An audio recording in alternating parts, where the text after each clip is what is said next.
ஆகையால் இந்த கற்பனைகள் எல்லாவற்றிலும் சிறிதானதொன்றையாகிலும் மீறி அவ்விதமாய் மனுஷருக்கு போதிக்கிறவன் பரலோக ராஜ்யத்தில் எல்லாரிலும் சிறியவன் எனப்படுவான். இவைகளை கை கொண்டு போதிக்கிறவனோ பரலோக ராஜ்யத்தில் பெரியவன் எனப்படுவான். Amen. Welcome to the today hope Jesus channel. இந்த சேனலில் அப்லோட் பண்ணுற ஒவ்வொரு வசனமும் எனக்கு ஜீவனையும் பலனையும் நம்பிக்கையும் கொடுத்தது.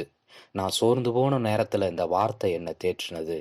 இதை போல் உங்களுக்கும் இந்த வசனமும் வார்த்தையும் உங்களுக்கும் நம்பிக்கையும் ஜீவனும் பலனும் தரும் அப்படின்னு நான் நம்புகிறேன், விசுவாசிக்கிறேன். இந்த வார்த்தையை கேளுங்க, மற்றவங்களுக்கும் ஷேர் பண்ணுங்க, அவங்களுக்கும் ஆறுதலாக இருக்கும்.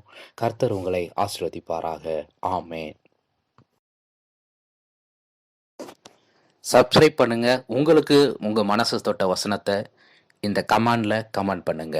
தேங்க்யூ.